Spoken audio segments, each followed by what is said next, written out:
बिस्मिल्लाहिर्रहमानिर्रहीम। अस्सलाम वालेकुम नाज़रीन, आप स्मार्ट विजन टीवी देख रहे हैं। मैं अनफौद। नाज़रीन किराम, क्रिकेट वर्ल्ड कप 2023 के लिए कौमी टीम का ऐलान कल किया जाएगा। पाकिस्तान क्रिकेट बोर्ड का इजलास एशिया कप की कारकर्दगी का जायजा लिया गया। पाकिस्तान क्रिकेट बोर्ड की मैनेजमेंट कमेटी के चेयरमैन ज़का अशरफ ने बुध की शाम मुख्तियार की सरबराही में कायम पाकिस्तान क्रिकेट टीम के कोचिंग स्टाफ कप्तान बाबर आजम, नायब कप्तान शादाब और साबिक कप्तान मिसबाह और मोहम्मद हफीज से मुलाकात की, जिसमें श्रीलंका में मुनक़िदा एशिया कप में पाकिस्तानी क्रिकेट टीम की कारकर्दगी का तफसील से जायजा लिया गया। इस मुलाकात में पाकिस्तानी टीम के मुकम्मल कोचिंग स्टाफ को मदऊ किया गया था, जिसमें head coach Grant Bradburn, batting coach Andrew Puttick और बॉलिंग कोच मोरमोरकल शामिल थे, ताकि वो टीम के हालिया कारकर्दगी के बारे में अपनी रिपोर्ट पेश कर सके। इस जायजा इजलास में डॉक्टर सोहेल सलीम भी शरीक थे, जिन्होंने खिलाड़ियों की इंजरीज और उनकी रिहेबिलिटेशन के बारे में ब्रीफिंग दी। इजलास में टीम की हालिया कारकर्दगी, खिलाड़ियों की फिटनेस और मुस्तकबिल की मनसूबाबंदी के सिलसिले में तफसील से जायजा लिया गया और इस बात पर गौर किया गया। इजलास में इस बात पर इत्तेफाक किया गया कि टीम में बेहतरी कैसे लाई जाए, कि खिलाड़ियों के वर्कलोड ज़मन में बेहतर हिकमत अमली तैयार की जाए। इसके अलावा बैंक को मजबूत बनाने की अहमियत पर भी बात की गई। पाकिस्तान क्रिकेट बोर्ड की मैनेजमेंट कमेटी के चेयरमैन ज़का अशरफ का कहना है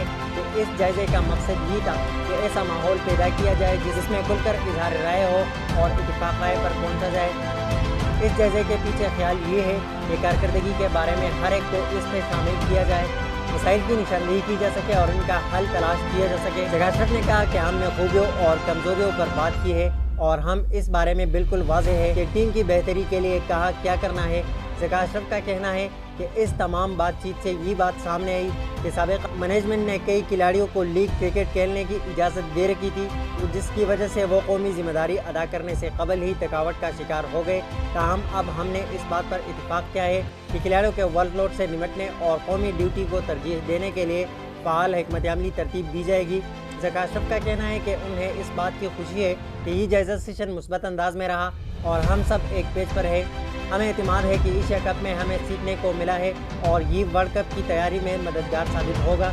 ज़का अशरफ ने कहा कि हमारी टीम में सलाहियत मौजूद है और हमें यकीन है कि ये टीम आला सतह पर मुकाबले की अहलियत रखती है। हमारे पास वर्ल्ड क्लास बैटर और बॉलर्स मौजूद है। उन्होंने कहा कि पाकिस्तान क्रिकेट बोर्ड खिलाड़ियों और कोचिंग स्टाफ को तमाम ज़रूरी सहूलतें और वसाइल फराहम कर रहा है ताकि इस बात को यकीनी बनाया जा सके कि टीम इस मेगा इवेंट में टॉप फॉर्म पर नजर आए। चीफ सेक्रेटरी इंजमामुल हक जो गुज़श्ता रोज़ मेडिकल इमरजेंसी की बिना पर इजलास में शरीक न हो सके थे, जुमेरात के रोज़ उन्होंने ज़का अशरफ से मुलाकात की और अपनी आरा से आगाह किया।